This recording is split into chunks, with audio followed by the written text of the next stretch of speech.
Alhamdulillah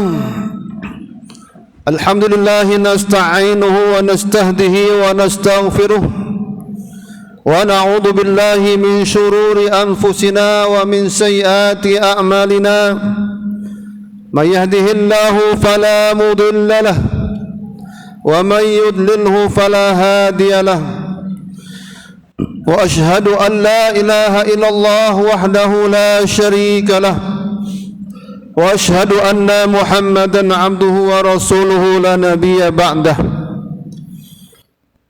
اللهم صل وسلم وكرم وعظم على حبيبنا وشفيعنا وقرة أعيننا سيدنا ومولانا محمد وعلى آله وصحبه وعلى كل من اهتدى بهديه واستمسك بسنته إلى يوم الدين أما بعد فيا عباد الله أوصيكم ونفسي بتقوى الله فقد فاز المتقون اتقوا الله حق تقاته ولا تموتن إلا وأنتم مسلمون قال الله تعالى في كتابه الكريم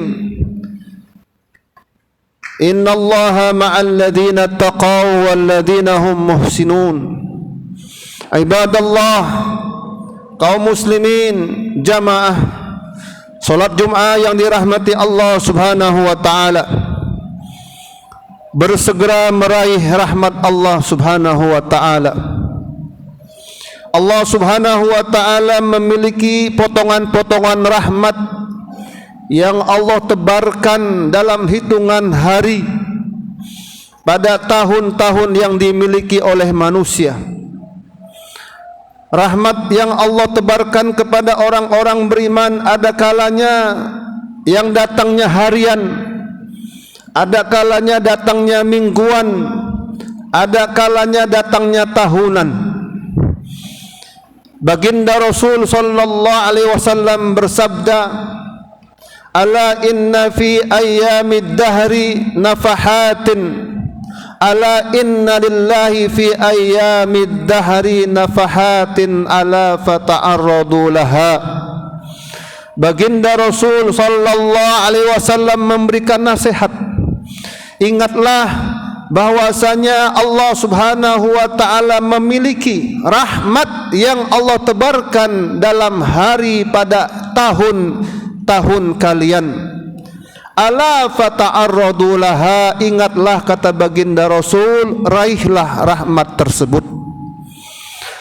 Rahmat yang Allah tebarkan ada kalanya potongan rahmat tersebut dalam hitungan hari, yaitu solat 5 waktu, baik subuh, zuhur, asar, maghrib, isya, subuh. Itu adalah rahmat Allah. Ada rahmat Allah yang ditebarkan dalam hitungan mingguan, yaitu solat Jumat, adalah rahmat Allah. Ada rahmat yang Allah yang tebarkan pada hitungan tahunan, puasa Ramadan, membayar zakat. Ada juga potongan rahmat yang Allah tebarkan sekali seumur hidup melaksanakan umrah dan melaksanakan ibadah haji. Itulah rahmat. Lalu muncul pertanyaan di benak kita, bagaimana bahwasanya solat yang merupakan beban, puasa beban, umrah beban, haji beban, berkurban itu beban, bagaimana dinamakan dengan rahmat, sementara rahmat artinya kasih sayang. Imam Tahir Ibnu Ashur, seorang ulama besar ilmu maqasidus syariah, dalam tafsirnya At-Tahrir wa Tanwir menjelaskan, ketika beliau menafsirkan dan menjelaskan firman Allah dalam Al-Quran surah Hud, wa aqimis salah tarafain nahari wa zulafan minal lail innal hasanati yudhibnas sayiat. Allah berfirman, hai Muhammad, tegakkanlah salat. Para ulama mengatakan bahwa suatu perintah ketika ditujukan kepada Nabi Muhammad, berarti juga perintah tersebut ditujukan kepada umatnya dan kepada setiap orang beriman. Kecuali jika perintah tersebut dikhususkan hanya untuk baginda Rasul, tidak termasuk umat Nabi Muhammad. Namun ayat ini tidak ada pengkhususan. yang menurut para ulama berarti berlaku pula perintah ini bagi siapa saja dari kalangan orang-orang beriman di samping Nabi Muhammad sallallahu alaihi wasallam. Wa aqimis shalah, hai Muhammad, lakukanlah salat, tegakkanlah salat tarafain nahar, pada dua ujung siang. Ujung siang pertama kata Imam Ibnu Katsir dari Imam Mujahid, Imam Qatadah, Imam Zaid bin Aslam mengatakan bahwa tegakkanlah solat pada dua ujung siang. Ujung siang pertama adalah solat subuh, dan ujung siang kedua atau ujung siang terakhir adalah solat zuhur dan solat asar. Wa zulfan minal lail, tegakkanlah hai Muhammad solat zulfan minal lail, ketika datangnya masuk waktu malam. Imam Mujahid mengatakan yaitu solat maghrib dan solat isya. Innal hasanati yudhibna sayyi'at, sungguh hai Muhammad, kata Allah, kebaikan-kebaikan itu akan menghapus segala keburukan. Baginda Rasul bersabda dalam riwayat yang dituturkan oleh Imam Abu Bakar Siddiq, mengatakan, kata baginda Rasul, siapa orang yang wudu seperti aku, lalu berangkat, lalu sholat 2 rakaat, maka sungguh sholatnya itu menghapus dosa yang ia lakukan sebelumnya. Maka kata para ulama menjelaskan bahwa sholat zuhur menghapus dosa yang kita lakukan setelah sholat subuh. Sholat asar menghapus dosa yang kita lakukan setelah sholat zuhur. Sholat maghrib menghapus semua dosa yang kita lakukan setelah sholat asar. Sholat isya menghapus dosa yang kita lakukan setelah sholat maghrib. Dan begitulah seterusnya, kecuali dosa-dosa besar tidak bisa dihapuskan hanya dengan sholat, tapi harus bertaubat kepada Allah dengan taubat yang sebenarnya. Inilah rahmat kaum muslimin yang dirahmati Allah subhanahu wa ta'ala. At-Tahir Ibnu Asyur menjelaskan bahwasanya mengapa Allah memerintahkan kita sholat 5 waktu. Disitulah kata Imam At-Tahir Ibnu Asyur, hebat-hebatnya setan sedang mencelakai, menjebak manusia dan menyimpangkan dan menyesatkan manusia. Maka ketika subuh datang berkumandang, disitulah setan sedang menyesatkan manusia agar manusia tidur lelap. Tapi ketika dikumandangkan azan, disitulah Allah subhanahu wa ta'ala bermaksud menyelamatkan manusia dari jebakan-jebakan setan dan iblis. Ketika datang kumandang azan di waktu zuhur, kata Tahir Ibnu Asyur, disitulah hebat-hebatnya setan sedang menyesatkan manusia. Disitulah hebat-hebatnya setan sedang mengganggu manusia agar dia cinta dunia, agar dia hamba menjadi hamba dunia, hamba harta, hamba dinar, hamba dirham, hamba dunia dan hamba harta dan hamba jabatan. Namun ketika dia datang kumandang azan di waktu zuhur dan menghadap Allah, bersimpuh di hadapan Allah, disitulah gangguan setan, jebakan setan tidak berhasil dikarenakan ia bersimpuh di hadapan Allah. Itulah yang dimaksud rahmat, kata Tahir Ibnu Asyur. Ketika kita berkurban, menyembelih kurban, bersedekah, berzakat, disitulah hebat-hebatnya setan dan iblis mencelakakan manusia agar menjadi hamba harta, pencinta dunia. Tapi ketika dia bersedekah, dia berzakat, dia berinfak, dia menyembelih kurban, disitulah jebakan-jebakan, gangguan-gangguan iblis mampu ditolak oleh manusia dan oleh orang-orang beriman. Inilah kaum muslimin yang dimaksud dengan apa?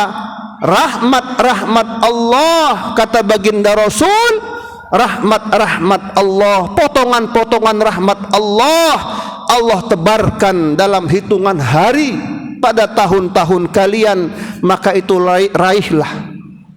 Karena itu kaum muslimin yang dirahmati Allah, Solat Jumat juga demikian. Al-Jum'ah ilal Jum'ah mukaffiratun lima bainaha. Jumat yang satu dengan Jumat yang sebelumnya, Jumat yang sekarang dengan Jumat yang kemarin, itu menghapuskan dosa-dosa yang satu minggu. As-salatu ila salat, demikian pula solat yang satu dengan solat yang seterusnya, yang sesudahnya, itu menghapus dosa di antara keduanya.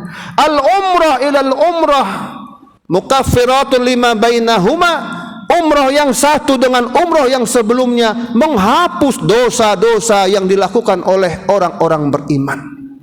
Inilah kaum muslimin yang dimaksud dengan menggapai rahmat Allah. Karena itu, ya ayyuhalladzina amanu, hai orang-orang yang beriman, istajibu lillahi walirrasuli idza da'akum lima yuhyikum.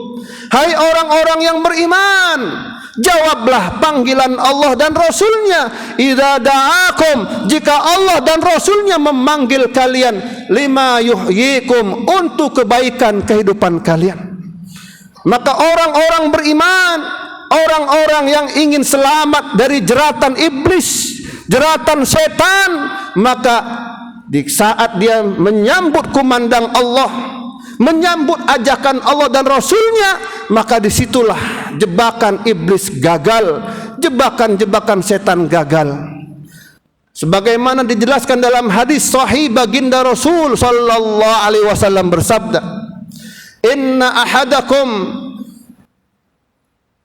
yaqidu syaitan ala qafiyati ahadikum idza huwa nam bi thalathi uqadin wa yadribu fi kulli uqdatin wa yaqul alayka nawmun tawil fa idza dzakara Allah fa idza istayqadha wa dzakara Allah in halat minha uqdah wa idza dhahaba yatawadda in halat minha uqdah wa idza dhahaba yusalli in halat uqdah fa asbaha nashitan wa tiban nafsi." Baginda Rasul menjelaskan bagaimana jebakan-jebakan iblis, bagaimana jeratan-jeratan setan. Baginda Rasul bersabda, sungguh yaqidu syaitan ala qafiyati ahadikum idza huwa nam bi thalathi uqadin. Setan mengikat di atas leher seseorang dari kalian jika ia tidur dengan membawa 3 jeratan tali. Dan masing-masing satu jeratan, setan mengatakan, tidurlah yang panjang, malam masih lama. Fa idza istaiqadha wa dzakarallah, baginda Rasul bersabda, jika seorang muslim yang tidur lalu terbangun, lalu dia berzikir kepada Allah, membaca alhamdulillahilladzi ahyana ba'dama amatana wa ilaihin nusyur, in halat minha uqdah, terlepaslah jeratan iblis yang pertama. Wa idza dhahaba yatawadda, dan jika ia pergi ambil air wudu, in halat minha uqdah, terlepaslah jeratan iblis yang kedua. Wa idza dhahaba yusalli, dan jika dia berangkat ke masjid salat berjamaah, in halat minha uqdah, terlepaslah jeratan iblis yang ketiga. Fa asbaha nasyitan, maka Allah catat dia di pagi harinya sebagai seorang yang dinamis, seorang yang rajin, wa tiban nafsi, dan sebagai seorang yang dadanya, hatinya bersih. Wa illa, tapi muslim mana saja berzikir, bangun tidak berzikir kepada Allah, lalu tidak ambil air wudu, lalu tidak salat subuh, subuhnya kesiangan, kata baginda Rasul, dzakar rajulu bala syaitanu fi udhunaih, itulah laki-laki yang kedua telinganya dikencingi oleh iblis. Maka mana laki-laki seorang muslim yang tidak sholat subuh berjamaah, tidak ambil air wudu tepat waktu, dia menunda sholatnya di siang hari, kata baginda Rasul, itulah seorang muslim yang kedua telinganya dikencingi oleh iblis. Fa asbaha kaslanan wa khabithan nafsi, maka Allah catat dia sebagai seorang laki-laki yang pemalas dan sebagai seorang laki-laki yang dadanya, hatinya kotor. Inilah kaum muslimin yang dapat khatib sampaikan. Karena itu, maka marilah bersegera bersegera meraih rahmat Allah Subhanahu wa ta'ala. Apa saja ajakan Allah, baik solat 5 waktu, baik berpuasa, baik berhaji, baik bersedekah, baik berinfak, baik berzakat, baik silaturahim dan seterusnya, itu adalah rahmat Allah yang Allah tebarkan. Siapa orang yang meraihnya, maka dia akan Allah dikasih sayang oleh Allah, yaitu Allah selamatkan orang tersebut dari jeratan iblis, gangguan-gangguan setan, dan ia adalah orang yang dadanya bersih. Tapi siapa orang yang tidak menyambut panggilan Allah, lambat menyambut panggilan Allah, lelet menyambut panggilan Allah, ke masjid lelet, sholat lelet, puasa lelet, maka inilah orang-orang yang akan masuk dalam jebakan jeratan iblis, dan akan Allah catat orang-orang yang kotor dadanya. Demikian, semoga bermanfaat. Amin ya rabbal alamin. Inna sanal kalam kalamullahil malikil mannan, wa biqaulihi yahtadil muhtadun. Bismillahirrahmanirrahim. Wal 'asri innal insana lafi khusr illalladzina amanu wa 'amilus solihati wa tawasaw bil haqqi wa tawasaw bis sabr. Barakallahu li wa lakum fil Qur'anil 'azim wa nafa'ani wa iyyakum bima fihi minal ayati wa dzikril hakim. Aqulu qawli hadza wa astaghfirullah li wa lakum wa lisa'il muslimin wal muslimat fastaghfiruhu innahu huwal ghafurur rahim.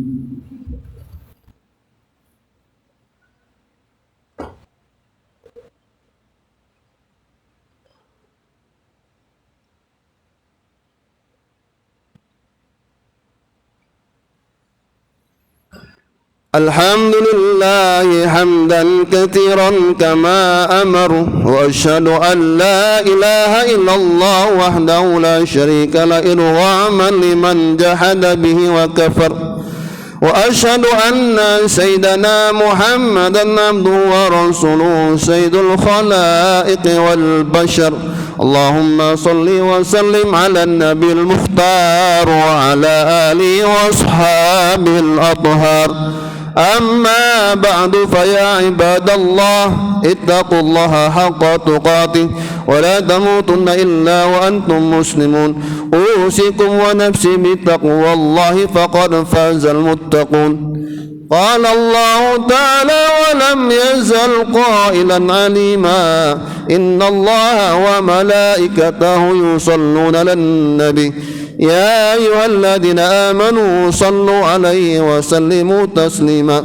وارض اللهم عن سادتنا أبي بكر وعمر وعثمان وعلي وعن الصحابة أجمعين وعن التابعين وتابعهم بإحسان إلى يوم الدين. اللهم اغفر للمسلمين والمسلمات والمؤمنين والمؤمنات الأحياء منهم والأموات إنك سميع قريب مجيب دعوات يا قاضي الحاجات ويا كافي المهمات.